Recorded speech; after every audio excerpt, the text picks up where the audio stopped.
Welcome to Eloise Behind the Scenes. If you haven't seen my short yet, who hasn't let things get a little out of hand? You really should. Spoilers for Eloise. Welcome to the final part of 5 Sets in 1. You should check out part 1 and 2 if you haven't, although you can watch the behind the scene videos in any order.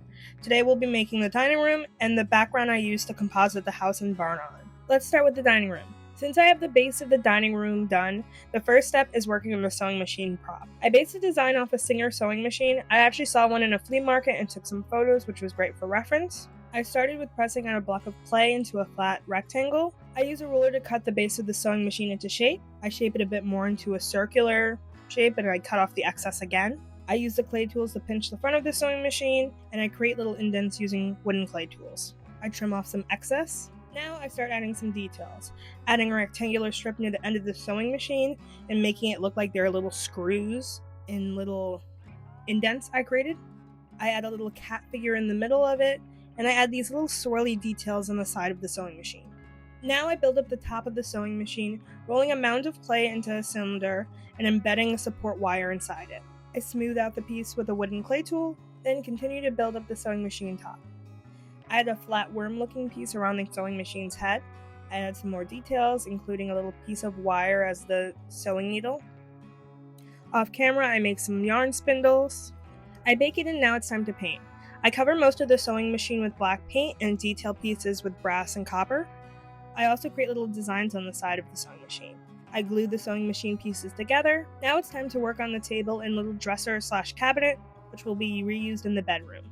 I cut out pieces of balsa wood, then cut off the ends of popsicle sticks to create legs. At first I try to use cut in half popsicle sticks to create that little table lip, then I decide some stirring sticks would be easier. I cut the sides for the dresser/cabinet. I cut the little pieces to represent the drawers and hot glue everything together. I work on little clay fancy knobs, which essentially are an oval and 2 spheres on either side. I start working on some chairs, cutting squares of balsa wood and sanding them. I hot glue stir sticks on the back of the chairs, and I glue on the bottoms of the chairs. Then I hot glue thin hot glue sticks that I cut down to size as chair legs. Now it's time to paint. I paint the table, dresser, and chairs a nice rich brown. I paint the doorknobs of nice brass color, and then I hot glue lace around the table. I attempt to make plates several times. There's a little overlap in one of the previous videos, so if you recognize some stuff, you're not seeing double. I make some clay forks. I start a flower pot, rolling a clay ball and making a hole in the center using a metal clay tool. I smush it because I really don't like it and do it again. I add a little circle to the bottom of the pot and add a lip using a clay tool. I sculpt some leaves and flowers using clay. I paint the now broken fork a gray base coat and the flowers bronze. I glue the fork together. I decide that the fork color isn't shiny enough, and with my mom's graciously donated nail polish, I paint the fork a nice silver. I start painting the plates and I realize they're way too thick, and I decide I'm going to make it out of cardboard. I trace a bunch of circles onto cardboard and I start cutting them out. Some I cut a little bit smaller inside the lines, some I cut a little bit bigger outside the lines, and some I just cut out following the lines I draw. Then I hot glue these circles together to make plates. I try to indent the plates with clay tools to kind of give it a dip, but I give up. I paint the plates a base white coat, add a gold rim, blue outline, and a little blue circle in the middle. Another thing I did, which I believe I saw Queen City Mini do, is use tape at the end of a pencil or hot glue to hold a small object when you paint it so it can be easier. Eventually, I'll also start using tweezers. I don't really like the flower pot, so I decide I'm going to make a mini basket instead. I use a plastic bottle cap, using duct tape and painter's tape to build up the side. Then I slowly cover the object with twine, creating a swirly pattern that starts at the base and goes up around the sides. After finishing, I try to make flowers from paper, deciding I want to make some new flowers for my basket. I cut out circles and use Copic markers to color in the center. I then cut the edges of the flowers to make petals and layer them on a stem. I created a stem using wire and hot gluing paper, wrapping it around it. I don't like this, so I start from scratch using a video from Amy DIY Craft. If you pay attention to the flower in the Burroughs End fan animation / Procreate Dream video review, you'll notice I used a similar technique there.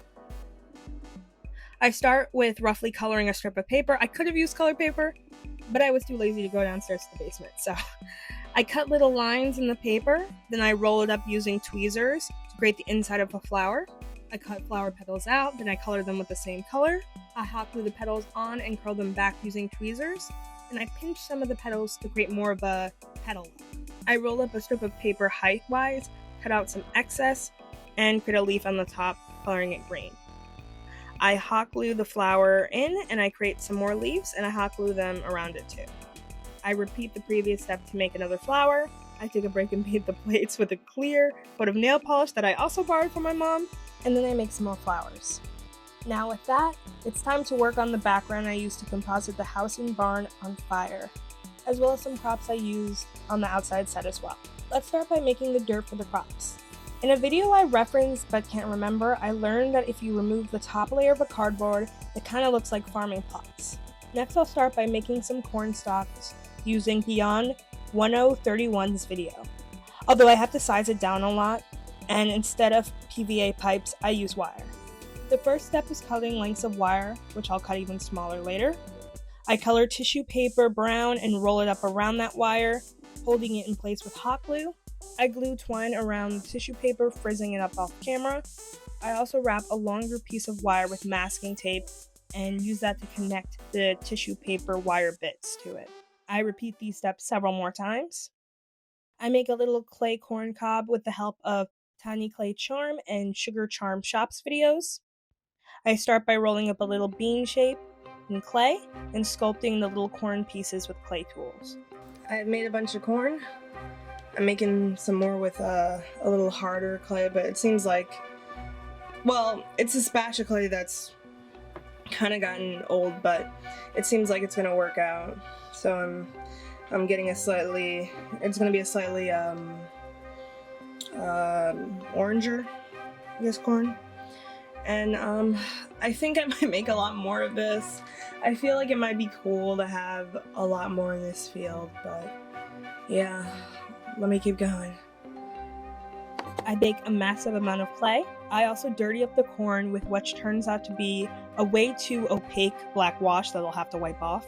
I hot glue some twine that I deconstructed onto the corn cob to make those little stringy bits. Then I fold masking tape in half, cutting it into a leaf shape and coloring them with Copic markers. I hot glue the leaves onto the corn cob, and I add some additional tape to the bottom for more structure and to also add that nice corn cob taper. Then I color it with the same green Copic markers. I pose the leaves a bit and dirty them up with some acrylic black wash. It's time to make more leaves with masking tape. This time I will use a wire support structure, which will allow me to do a lot more posing. I hot glue the leaves onto the stock I created before. I also tape the corn onto the stock following the advice from Beyond 1031's videos on both corn and leaf layout. Basically, the goal is to alternate the leaves' orientation. I color in the leaves and stock, annoyed with how long this takes. I also start thinking about how long it's going to take to make several more of these, and I start feeling tired. After a long time, I dirty it up with black acrylic wash. I create a hole in the cardboard plot and stick the corn stalk I made in it, bending the bottom and taping it so it won't move. Let's enjoy some corn beauty shots. So I'm really happy with how this turned out. I taped another piece of cardboard to the bottom of it to help secure the pieces so now they don't swing around all the time. And I lined it with sorry, I'm tired. I lined it with oh my gosh, this type of tape. Masking tape, there you go. So I think for the next one, since this took a very long time, I'm going to go a little more simple. And I'm going to use some shrubs that I have, and possibly some of this. But the first step, The first step, I'm going to get some dirt. It's super dark outside, but I'm going to get some dirt outside. And, sorry. That's the first step. I'm going to get some dirt outside. We're going to color in the space. I'm going to use Copic markers again because I don't need to use paint right now. I don't need to. Unless I, don't like the way it looks. I'm going to have to wait for this to dry anyway in the end, but I think we're going to be done with the crops today, which is good news. So we've got these guys, and then we're going to have another bed. Now it's time to make the other plot of vegetation. I decided this time I'm going to go simpler. I roll up some little paper towel bits, some more dense that'll be turned into onions, and some looser which will just be general vegetation. I color the general vegetation roughly with different greens, and then I hot glue the little paper towel bits together. I finish coloring the vegetation, then I add a black wash, and finally I hot glue the vegetation down onto the cardboard beds. I also add some browns to the base of the vegetation, which I will mostly cover up with masking tape to kind of try to create a seamless transition from the plot to the vegetation dirt. You'll see later. Now it's time to make the onions. To do this, I cover little bits of paper towel with tissue paper. I twist up at the top. I also add a little bead of hot glue to keep it all together. I cut off excess tissue paper. I play with some masking tape to be the onion stalks, but I don't like the way that looks. So instead I use a wire. I hot glue that wire inside the onion, and then I try to use some thick wire to be like the extra stalk bits hanging off, if that makes sense. But that doesn't work, so instead I use thin wire, and I wrap that around it, then I cover it with masking tape. I color the onion with a pale orange, and then I color the stalks green. I add some black wash, and then I tape it to the cardboard piece. Then I do this again and again an annoying amount of times. I vary the coloring of the onions though. I start roughly coloring the cardboard with a series of browns.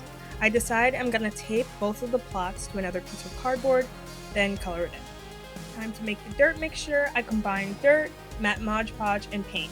At first I didn't think I needed paint, but it kind of looked like doo-doo, so yeah. I cover the plots with dirt mixtures using stirring sticks. I hot glue moss onto the plots when they're dry. I consider adding a fence I bought, but it's not too big, and I don't want to make more stuff. But I don't need to. I like making this stuff, but I was tired. Now it's time to make the little hill outside that will composite the house, barn, and crops onto. So, unfortunately, I lost the footage of me making this. I accidentally deleted it. But basically what I did was take paper plates, and then hot glue paper towel that I roughly rolled up to be a desired shape. Then I taped a layer of paper towels over it to kind of make it a cohesive thing. Now I'm roughly coloring in the paper towel base with a bunch of different browns. I make that same dirt mixture I just did above with some dirt pods you can use for planting that my dad let me have. It's all the same stuff, dirt, that Mod Podge, paint. I cover the whole thing with the dirt mixture, and I'm careful not to let any white bits of the paper towel shine through. Time to make some faraway trees. I roughly color some paper towels, wondering if I should have used paint or ink to color it. I crumple up the paper towels and I glue them down in bunches to the back of the base. I hot glue on some shrubbery to make it look more tree-like. Time to make a mini tree like the beautiful tree you can only see on TikTok because it was not in the show. I can't remember how I learned to do it, but here are the 2 videos I watched on tree making. I might have watched others that I didn't save, but these are the 2 I got. You start with twisting up wire into a tree-like pose. I also used some string to tie the wires together because I was struggling since these wires were so small. Then I cover it with hot glue. I paint it with a black base coat and wait for it to dry. I covered the tree with several layers of chalk pastel instead of paint because I don't want to freaking paint again. I try spraying it with a thin layer of glue, but it ruins it. But I cover it in some more chalk pastel, and this time it'll be good because I have the glue down first, then the chalk pastels. It'll stay there. It won't go away. I hot glue the tree down and cover it with some vegetation. I bust out the Static Grass applicator, first spraying the base with glue, then spreading a nice combo of different grass colors over the base. I dump off the excess and add a bit more, and then I dump it off again.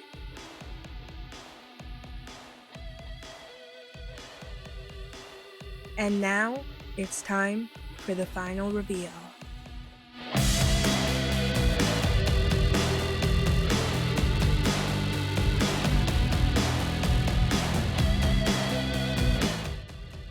I adore the dining room and the mini outside environment.